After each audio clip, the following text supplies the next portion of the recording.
Mi esposo Leo me dijo que dejara de fingir mientras yo estaba tirada boca abajo en nuestra entrada, sin poder sentir nada de la cintura para abajo, con una bandeja de brisket destrozada derramando jugo en mi cabello. Su madre, Freya, había pasado 3 días decorando el patio trasero para el cumpleaños número 35 de él. Y al parecer, mi colapso frente a 14 invitados fue el único detalle de la fiesta que ella no había planeado. Mi nombre es Judith Santana. Tengo 32 años y trabajo como coordinadora de facturación para una cadena de clínicas veterinarias en Covington, Kentucky. Paso mis días asegurándome de que los dueños de perros paguen las limpiezas dentales de sus Golden Retrievers, que por cierto cuestan más que mi última visita al dentista, pero ese es otro tipo de tristeza. Déjenme retroceder unas 6 horas. Era un sábado de junio, el cumpleaños de Leo. Freya había convertido nuestro modesto rancho de 3 habitaciones en la avenida Dorsey en lo que solo puedo describir como un tablero de Pinterest para un hombre que una vez me dijo que su cumpleaños ideal era un bistec y que nadie le hablara. Había serpentinas, había una pancarta, había un pastel con forma de balón de fútbol americano, lo cual no tenía sentido porque el deporte de Leo era el boliche, pero Freya tenía su visión, y cuestionar la visión de Freya era algo que simplemente no se hacía. Me había estado sintiendo mal desde hacía 5 meses. Empezó como un hormigueo en los pies. Esa sensación de alfileres y agujas que te da cuando te sientas demasiado tiempo. Luego empeoró un cansancio aplastante que hacía que mis turnos de 8 horas se sintieran como maratones, visión borrosa que iba y venía. Una noche las piernas se me doblaron en la ducha. Me sostuve contra la pared de azulejos, el corazón martillándome. Cada vez que se lo mencionaba a Leo tenía la misma respuesta: le estás dando demasiadas vueltas, estás estresada, toma agua. Y Freya me dijo con toda seriedad que las mujeres jóvenes de hoy no tenían resistencia. Esto viniendo de una mujer que se tomaba un descanso de 15 minutos para sentarse después de cargar una bolsa de panecillos desde su auto. Pero ese sábado yo estaba intentando. Llevaba una bandeja de brisket ahumado. El bueno de ese lugar de barbacoa en la avenida Madison que te cobra como si te estuvieran entregando oro. Cruzaba la entrada hacia la puerta del patio trasero y a mitad de camino mis piernas simplemente dejaron de funcionar. Sin aviso, sin tropiezo. Se apagaron como si alguien hubiera desenchufado algo. Caí con fuerza. La bandeja golpeó primero, luego mis rodillas, luego mi cara. Me quedé ahí tirada sobre el concreto caliente, con la grasa del brisket empapando mi blusa y no podía mover las piernas. No podía sentirlas. Intenté mover los dedos de los pies y no sentí nada.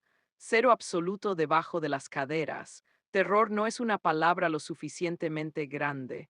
Leo estaba en la parrilla cuando oyó el golpe. Se acercó, no corrió, caminó, miró hacia abajo y lo primero que salió de su boca no fue ¿estás bien? Fue en serio, Judith. Me dijo que me levantara, dijo que estaba haciendo un espectáculo. Cuando le dije que no podía sentir las piernas, su rostro no mostró preocupación. Mostró molestia, como si hubiera derramado algo sobre su camisa buena. Esto es lo que no entendí hasta después. Leo esperaba que mi salud empeorara gradualmente, un deterioro lento. Lo que pasó en esa entrada no estaba en su calendario. Así que su reacción, la irritación, los ojos en blanco, él deja de fingir, eso era pánico con máscara. Volvió a la historia que llevaba meses contándole a todos: Judith es dramática, Judith se imagina cosas, Judith quiere atención. Necesitaba que cada persona en esa fiesta me viera como la esposa que gritó lobo, y funcionó. Uno de los compañeros de trabajo de Leo, un tipo alto con una camiseta de los Bengals, dio un paso hacia mí, instinto, decencia humana básica. Leo lo detuvo con la mano sin siquiera mirarlo. Ella hace esto, denle un minuto. El tipo se detuvo, dio un paso atrás. 14 personas en esa fiesta y ni una sola vino a ayudarme. Eso es lo que compran meses de gaslighting. Freya fue la más ruidosa. Marchó hacia mí, con las manos en la cintura, y anunció lo suficientemente fuerte como para que los vecinos escucharan que yo estaba armando un numerito para arruinar el día especial de su hijo. Dijo, siempre tiene que hacer todo sobre ella. Pasó 3 días planeando esa fiesta, pero no pudo dedicar 3 segundos a notar que su nuera estaba tirada en el concreto, sin poder moverse. Mientras tanto, noté algo en lo que no había pensado hasta ese preciso momento. Ahí tirada, con la mejilla sobre el asfalto caliente y el olor a carne ahumada acumulándose junto a mi cara. $1,200 habían desaparecido de nuestra cuenta de ahorros el mes pasado. Leo dijo que eran reparaciones del auto. Nuestro Mazda seguía con la misma luz de check engine que tenía desde enero. Y 3 semanas antes había encontrado un estado de cuenta de una tarjeta de crédito que nunca había visto. $7,400 a nombre de Leo en nuestra dirección. Me dijo que era un error del banco. Dijo que llamaría, nunca llamó, Leo regresó a la parrilla, Freya lo siguió, la música siguió sonando, alguna estación de rock clásico que a Leo le gustaba. Yo estaba sola en la entrada, no podía moverme, no podía levantarme. Y durante unos 90 segundos, de verdad pensé que así terminaba mi historia boca abajo, invisible, rodeada de personas que decidieron que no valía la pena creerme. Entonces escuché una sirena. Alguien había llamado al 911. Hasta el día de hoy no sé quién fue, pero ese sonido, cortando la música y las risas del patio trasero, fue lo único en el mundo que me dijo que no estaba completamente sola. Antes de continuar, por favor suscríbete y dime en los comentarios desde dónde estás viendo y qué hora es ahora mismo. Leo cada uno y de verdad me alegran el día. Muchas gracias por estar aquí. Ahora déjame llevarte atrás porque lo que pasó en esa entrada no empezó en esa entrada. Empezó hace 5 años, en una sala de descanso que olía a café quemado y palomitas de microondas. Conocí a Leo a través de una compañera de trabajo llamada Dana, que juraba que él era uno de los buenos. Trabajaba como gerente de inventarios en un distribuidor regional de autopartes, a unos 20 minutos de Covington. Un trabajo decente, sueldo estable, el tipo de hombre que llegaba puntual y recordaba tu cumpleaños. Cuando empezamos a salir, era atento, considerado. Dejaba notitas en mi auto, contestaba rápido los mensajes, preguntaba por mi día y de verdad escuchaba. Mi abuela lo habría llamado un buen partido. Nos casamos después de 14 meses. Rápido, lo sé. Pero cuando tienes 28 años y alguien te hace sentir que eres la única persona en la habitación, dejas de contar meses y empiezas a contar razones para decir que sí. El cambio no ocurrió de la noche a la mañana. Fue más como daño por humedad, lento, invisible, y cuando te das cuenta, la estructura ya está comprometida. Freya pasó de ser una madre involucrada a un elemento permanente. Tenía llave de nuestra casa. La usaba. Llegaba del trabajo y la encontraba reorganizando mis gabinetes de cocina porque el flujo no era lógico. Criticaba mi forma de cocinar, de limpiar, la manera en que doblaba las toallas. Al parecer, lo había estado haciendo mal durante 32 años y nadie me había avisado. Y Leo, la respuesta de Leo siempre era la misma, redirección suave. Así es ella, tiene buenas intenciones. No hagas un problema de esto, Judith. Yo no hice problema de nada. Durante 4 años no hice absolutamente nada un problema. Y ese es el problema de ser la persona que mantiene la paz. Con el tiempo, la gente deja de notar que estás en la habitación. Luego vino el dinero. Leo sugirió que uniéramos nuestras cuentas unos 2 años después del matrimonio. Más simple, dijo. Somos un equipo. Yo gano $42,600 al año. No es una fortuna, pero es dinero real. Cada centavo lo gané procesando facturas y discutiendo con aseguradoras de mascotas. Y aún así, de alguna manera, nunca quedaba suficiente. Revisaba el saldo y era más bajo de lo que debía ser. Las compras y las cuentas no explicaban lo que faltaba. Lo mencioné una vez. Leo dijo que yo era mala con los números, lo cual es genuinamente gracioso viniendo de un hombre que se lo decía a una coordinadora de facturación. Ahora sé a dónde fue. Esa tarjeta de crédito que encontré, la del saldo de $7,400 que yo no debía ver, estaba cubriendo gastos que yo no sabía que existían. Pero llegaré a eso. 5 meses antes del colapso en la entrada, mi cuerpo empezó a enviarme mensajes que no podía ignorar. Mes 1, hormigueo en los pies después del trabajo, todas las noches como estática. Leo dijo que me sentaba raro en el escritorio. Mes 2, un cansancio que te golpea como una pared. Llegaba a casa y dormía directo hasta la hora de la cena. Me arrastraba por los turnos, cometiendo errores en las facturas. Yo, que no había codificado mal un reclamo en 3 años. Freya se enteró y le dijo a Leo, cito, las mujeres jóvenes de hoy simplemente no tienen resistencia. Esto viniendo de una mujer que se jubiló temprano porque supervisar una cafetería escolar era demasiado exigente para las rodillas. Mes 3, un episodio de visión borrosa en el trabajo, justo en medio de procesar un archivo. La pantalla se volvió difusa, se quedó así unos 40 segundos y luego se aclaró. Me asusté. Intenté pedir cita con un médico y fue entonces cuando descubrí que Leo había olvidado inscribirme en su seguro médico después de cambiar de trabajo 4 meses antes. Dijo que se encargaría. Pasaron semanas. No se encargó, ahora sé que no fue un olvido. Una esposa sin seguro es una esposa sin historial médico. Mes 4, mis piernas se doblaron en la ducha. Sin aviso, me fui de lado contra los azulejos. Me sostuve de la barra que habíamos instalado para cuando Freya visitaba. Se lo dije a Leo, dijo que probablemente me había resbalado con el acondicionador. Empecé a dejar una linterna junto a la cama por si mis piernas fallaban por la noche, que es uno de esos detalles que suenan paranoicos hasta que te salvan de partirte la cabeza contra la mesita de noche a las 2:00 de la mañana. Mes 5. El entumecimiento se extendió más allá de los tobillos. Mis pies se sentían como si pertenecieran a otra persona. Finalmente dejé de esperar a que Leo arreglara lo del seguro médico y pedí cita con un doctor por mi cuenta. Pagué $285 en efectivo de mi bolsillo de una pequeña cuenta de emergencia que tengo en una cooperativa de crédito aparte. $100 que nadie conoce. Mi abuela me dijo cuando tenía 19 años, toda mujer debería tener dinero que sea solo suyo en un lugar que nadie más pueda tocar. Nunca valoré tanto ese consejo como el día que le entregué ese efectivo a la recepcionista. El doctor pidió análisis de sangre. Los resultados aún no habían regresado cuando me desplomé en la entrada.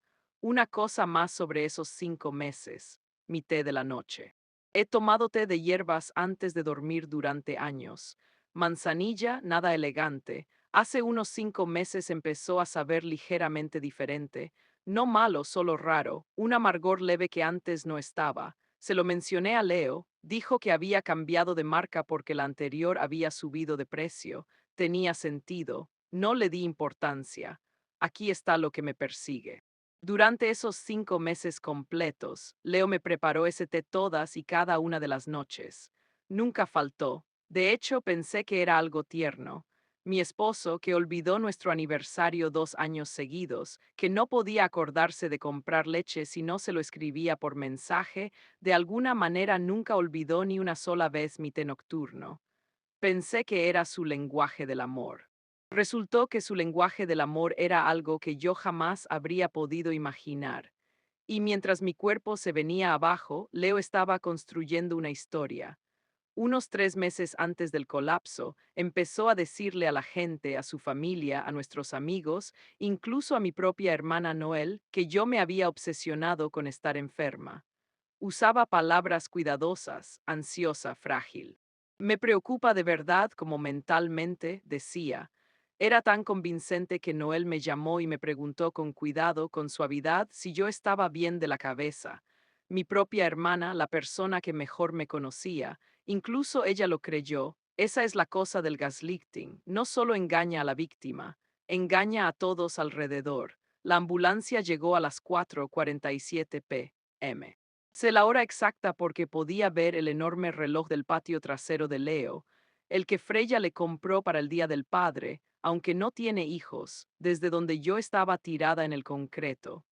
Se abrieron las puertas traseras y bajó una mujer de cabello castaño corto y con esa calma que solo viene de 14 años entrando en los peores días de otras personas. Su gafete decía Eastman, Tanya Eastman. Tendría unos 40 y tantos, hombros de haber cargado muchas camillas, y leyó la escena como un mecánico lee un motor por lo que no suena bien. Tanya se arrodilló a mi lado, con los guantes de látex ya puestos. Empezó las pruebas neurológicas estándar. Probó la sensibilidad en ambas piernas con una herramienta de punción, revisó mis reflejos con ese pequeño martillo de goma, me alumbró los ojos con una linterna.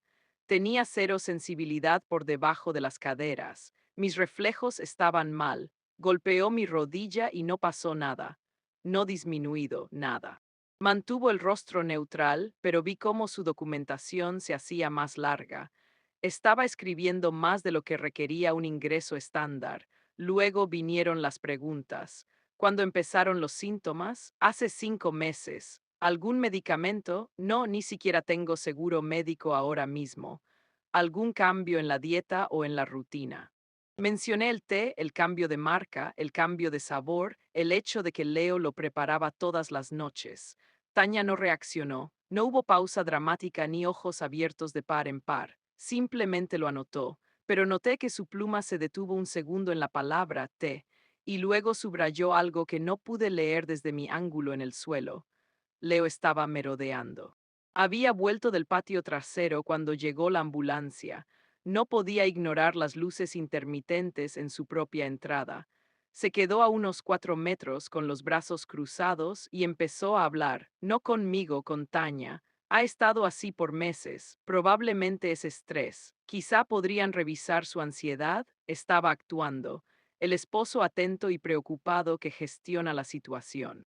Tanya le pidió a Leo que se hiciera a un lado para poder trabajar. No se movió. Se lo pidió otra vez, calmada, firme, sin discusión en la voz, solo ese tono que dice, esto no es una petición. La mandíbula de Leo se tensó. Esta es mi entrada, dijo. Es mi esposa.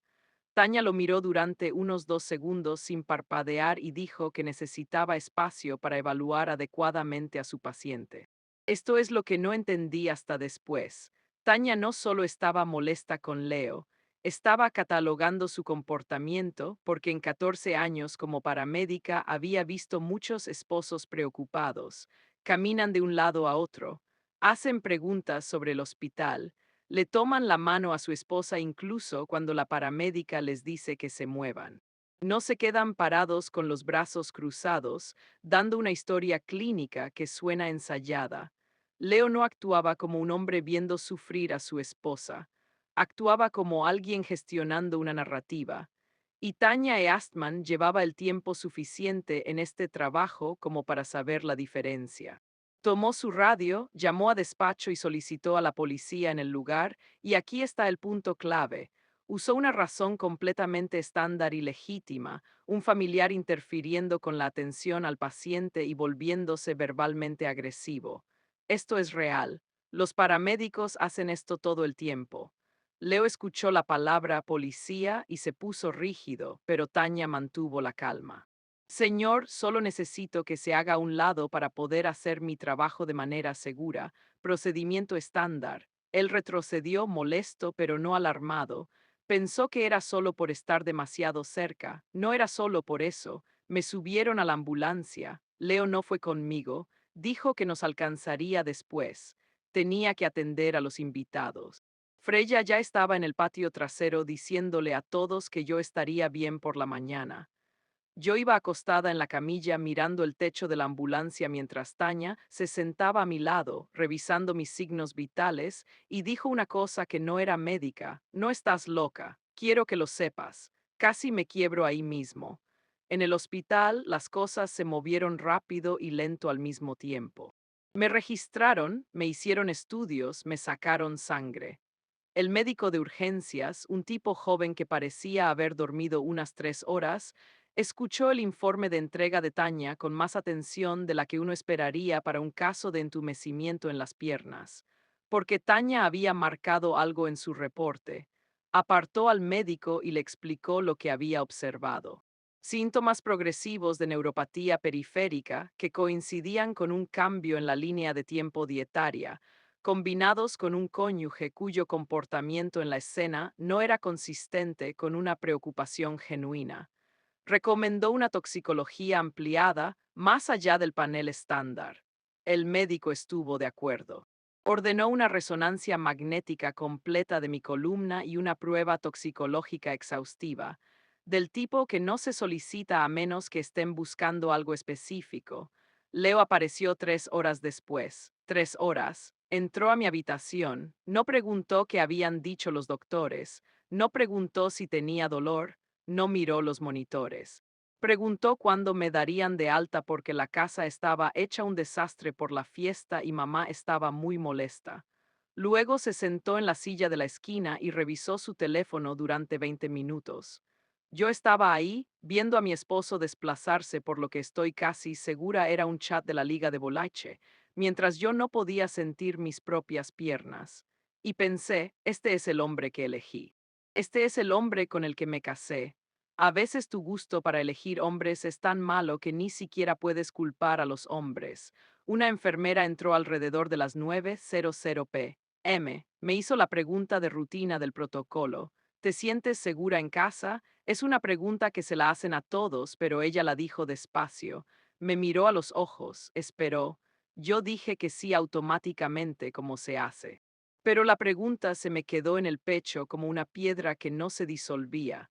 Mientras estaba ahí, no tenía nada más que tiempo y mi teléfono. Entré a nuestra cuenta bancaria conjunta. Los $200 seguían etiquetados como reparaciones del auto.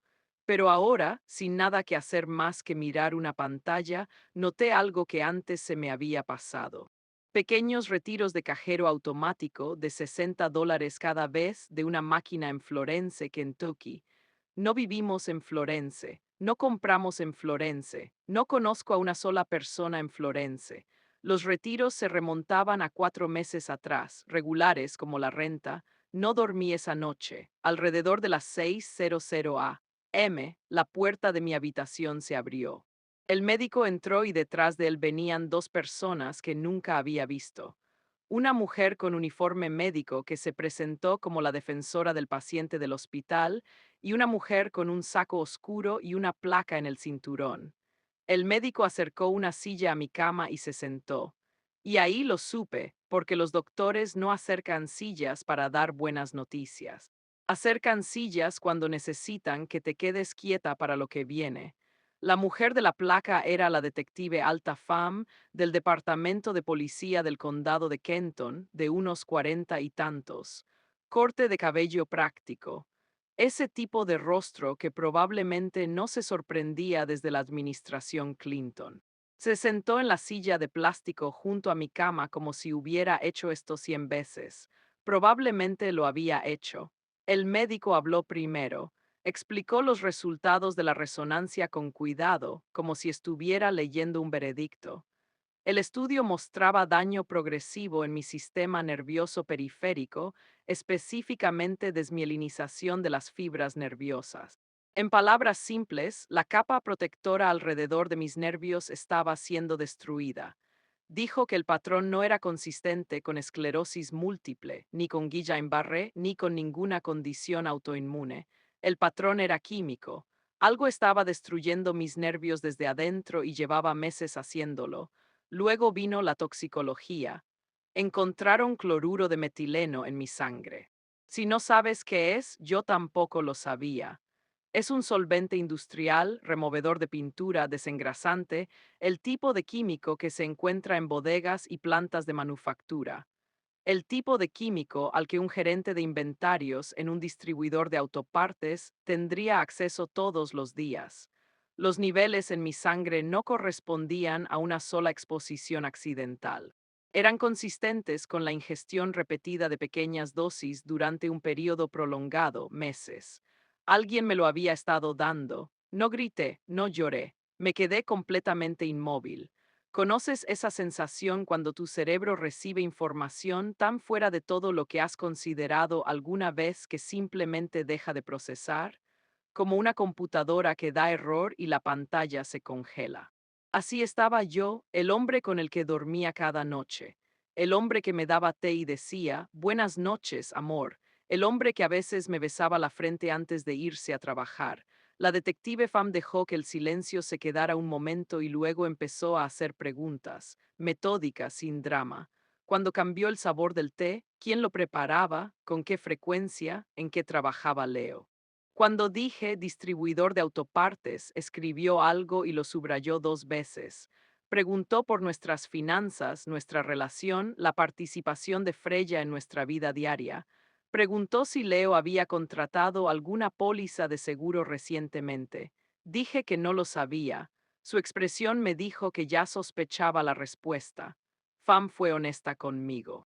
Dijo que los niveles de concentración, la línea de tiempo que coincidía con el té y el acceso laboral de Leo a solventes industriales apuntaban en una sola dirección. Pero también prometió que construirían el caso con pruebas, no con suposiciones. Y entonces las pruebas empezaron a llegar rápido. Ese mismo día obtuvieron una orden de cateo para nuestra casa. En el taller de Leo, en el garaje, detrás de una repisa con latas de pintura y viejos trofeos de boliche, encontraron un recipiente medio vacío de cloruro de metileno de grado industrial.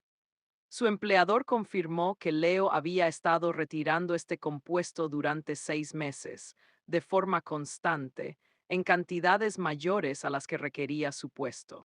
Su supervisor nunca lo cuestionó porque Leo llevaba 8 años ahí y era considerado confiable. Esa es la cosa con la confianza, es el escondite perfecto. Luego vino el análisis financiero. Esa tarjeta de crédito de $7,400 que yo había encontrado tenía cargos vinculados a 2 cosas.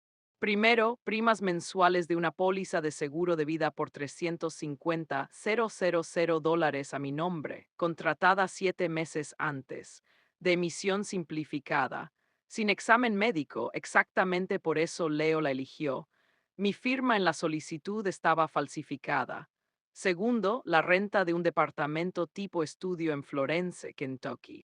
340 pies cuadrados con vista al estacionamiento de un Jiffy firmado 5 meses antes a nombre de Leo. Esos retiros del cajero automático que yo había notado desde el hospital estaban todos dentro de 2 cuadras de ese departamento. Leo no solo intentaba cobrar el seguro, estaba construyendo toda una vida aparte, lista para habitarla cuando yo ya no estuviera. Su gran plan de escape era un triste estudio en Florence con pisos laminados. El hombre realmente carecía de imaginación. Luego Pham me mostró los mensajes de texto de Freya. Individualmente parecían inofensivos, una madre pendiente de su hijo, pero en contexto eran devastadores. Volvió a mencionar lo del té en la cena. Aviso, tiene cita con el doctor el martes. La fiesta es el sábado, más vale que no haga nada. Freya no era solo una suegra difícil, era vigilancia. Estaba monitoreando mis sospechas y dándole a Leo información en tiempo real. Sabía lo del té, sabía que tenía. Ayudó a gestionar todo el plan. Eso fue lo que me rompió, no Leo. A Leo casi podía archivarlo como codicia y cobardía.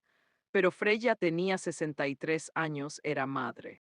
Se paró frente a mí en esa entrada y me acusó de fingir mientras sabía exactamente por qué no podía moverme.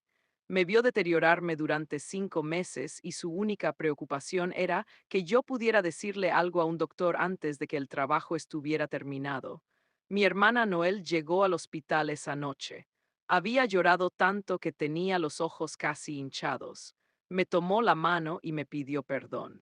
Perdón por haberle creído a Leo, perdón por esa llamada, perdón por haberme preguntado si yo estaba bien de la cabeza. Ella había sido manipulada igual que todos. Le dije que no era su culpa y lo decía en serio, porque cuando alguien miente así de bien, quienes le creen no son tontos, solo son humanos. Antes de irse esa noche, Pham se detuvo en la puerta.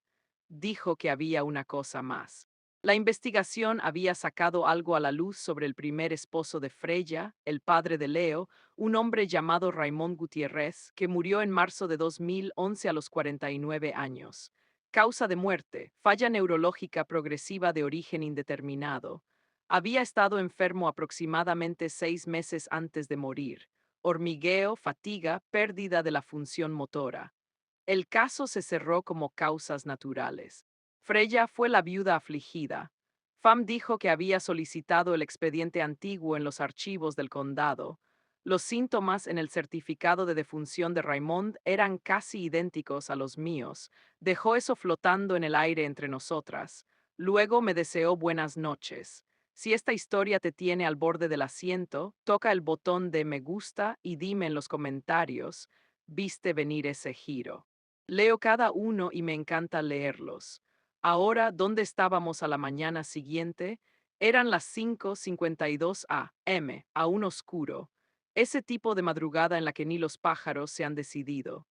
3 autos sin distintivos llegaron a la avenida de Cory y se detuvieron frente a la casa donde, 40 horas antes, yo había estado tirada en la entrada mientras mi esposo me decía que dejara de actuar. La detective Pham tocó el timbre. Leo abrió la puerta medio dormido, con shorts deportivos y una camiseta promocional desteñida de un concurso de chili al que había ido 2 veranos atrás. Vio la placa y su rostro hizo algo que ojalá hubiera podido ver en persona. No fue sorpresa, me dijo Pham después. Fue reconocimiento, la expresión de un hombre que había estado esperando un golpe a la puerta que esperaba que nunca llegara. Leo fue arrestado por intento de asesinato mediante envenenamiento, fraude de seguros y falsificación. No gritó, no proclamó su inocencia. Se quedó en silencio. Pham me dijo después que eso era más común de lo que la gente cree. Los que lo planean suelen callarse. Los inocentes son los que gritan.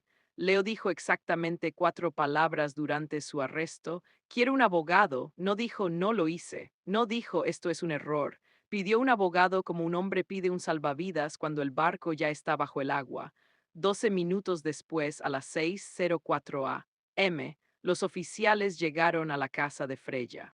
Vivía a 8 minutos en una calle de la que siempre se había sentido orgullosa.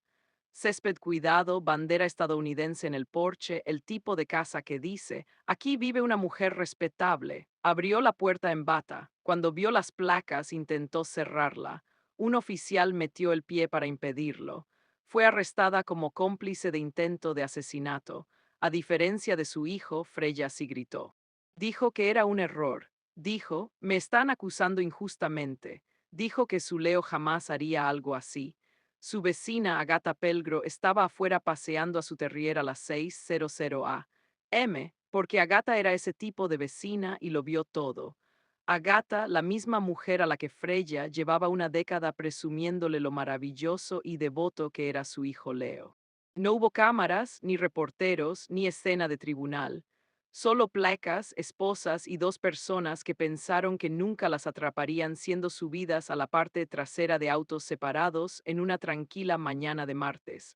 Así es como funciona la justicia en realidad. No es dramática. Es temprana y es permanente. Bajo custodia, todo se desmoronó rápido para ambos. Al principio habían contratado al mismo abogado, pero en una semana los dejó a los dos. Conflicto de intereses, porque sus defensas se contradecían. La versión de Leo, mi madre me presionó. La versión de Freya, no tenía idea de lo que él hacía.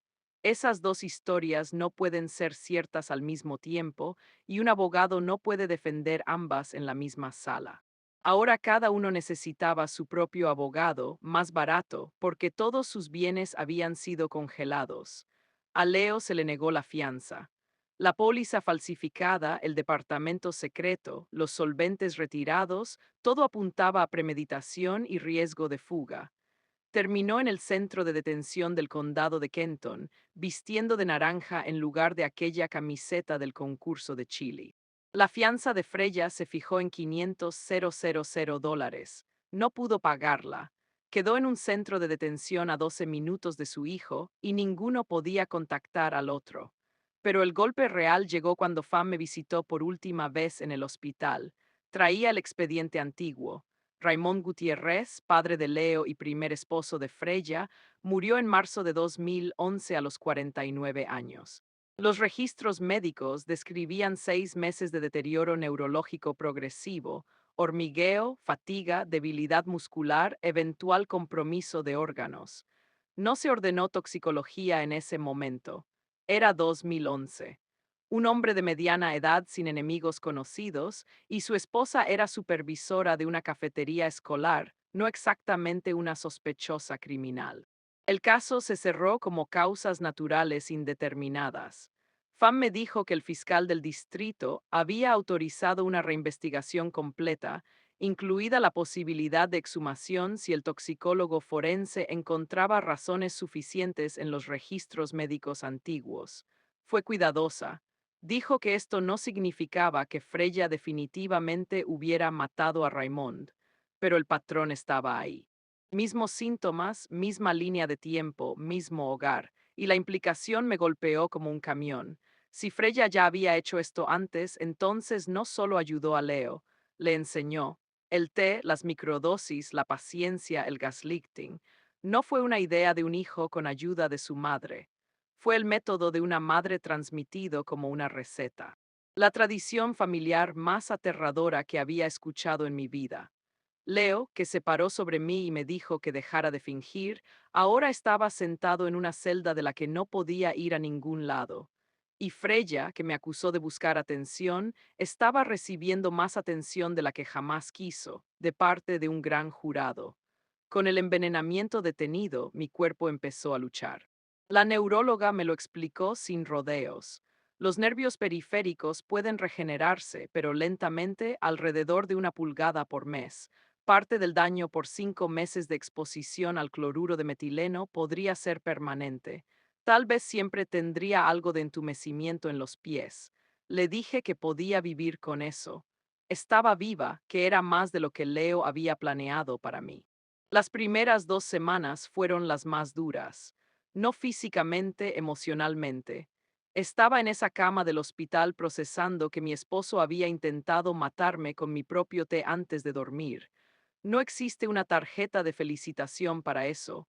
No hay una sección de lo siento, tu cónyuge intentó envenenarte en Almark, aunque honestamente probablemente debería haberla. Se vendería mejor de lo que uno cree, pero mi cuerpo sanaba. La sensibilidad volvió primero a la parte superior de las piernas. Esa sensación tibia y punzante, como cuando la sangre regresa a una extremidad dormida. Luego las rodillas, luego las espinillas. Después de 3 semanas, me puse de pie por primera vez en el pasillo del hospital. 4 pasos. Noel estaba a mi lado, sosteniéndome el brazo, llorando otra vez. Pero esta vez del tipo bueno. 4 pasos no suenan a mucho. Pero cuando la última vez que estuviste de pie fue cayendo en una entrada mientras tu esposo ponía los ojos en blanco, 4 pasos se sienten como cruzar la meta. Seguí caminando. 5 pasos al día siguiente, luego 12, luego todo el pasillo. El fisioterapeuta dijo que iba adelantada al programa, lo cual agradecí porque nunca en mi vida he estado adelantada para nada. Mis piernas no estaban perfectas, temblaban. La izquierda era más débil que la derecha, pero funcionaban, me sostenían, y nadie estaba parado frente a mí diciéndome que dejara de fingir. El proceso legal avanzó más rápido de lo que esperaba. Leo enfrentaba cargos por intento de asesinato en primer grado, agresión, fraude de seguros y falsificación. De 15 a 25 años. Su empleador lo despidió de inmediato y entregó registros completos de cada retiro de solventes de los últimos 2 años. Resulta que las corporaciones cooperan muy rápido cuando la alternativa es ser nombradas en un caso de envenenamiento. El abogado sustituto y barato de Leo intentó negociar un acuerdo. La fiscalía no estaba interesada. Freya fue acusada como cómplice de intento de asesinato. La investigación de 2011 sobre la muerte de Raymond seguía activa. Un toxicólogo forense revisaba los registros médicos originales y la fiscalía había solicitado una posible exhumación. Si esos cargos prosperaban, la situación de Freya pasaba de mala a catastrófica. Su nuevo abogado le aconsejó cooperar. Ella se negó, insistió en que era inocente, insistió en que no sabía lo que Leo hacía con el té. Los mensajes de texto en su teléfono decían lo contrario y los mensajes de texto no cambian su historia bajo presión. La póliza de seguro de $350,000 fue anulada de inmediato. Solo la firma falsificada ya era un delito grave aparte. Mi abogado de divorcio presentó una disolución de emergencia y la incautación total de bienes. Según la ley de Kentucky, cuando un cónyuge comete un delito grave contra ti, el tribunal no divide las cosas a la mitad, las divide a tu favor. La casa, los ahorros, todo en las cuentas conjuntas para mí, los $200 que Leo robó para reparaciones del auto para mí, activos totales recuperados, aproximadamente $187,000, incluida la plusvalía de la casa. No es una fortuna, pero cada dólar era mío. Vendí la casa 2 meses después. No quería vivir en una calle donde había estado boca abajo en la entrada mientras 14 personas miraban. Encontré un departamento pequeño en Newport, Kentucky, a 12 minutos de Noel. Nada lujoso, una habitación, una cocina con suficiente espacio para preparar mi propio té y una ventana por donde entra el sol de la tarde. Volví a trabajar en la clínica.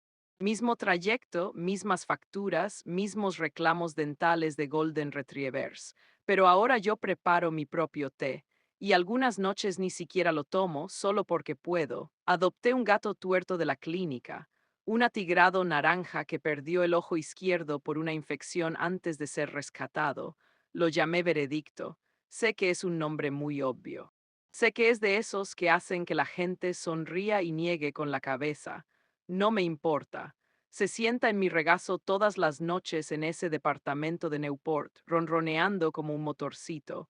Y no le importa cómo se llame, solo le importa que alguien lo haya elegido. A veces, las personas que te gritan que te levantes son las mismas que te tiran al suelo.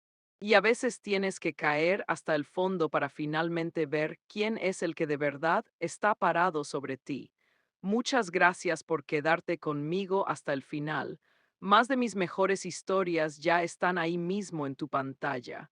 Elige una y nos vemos en un momento.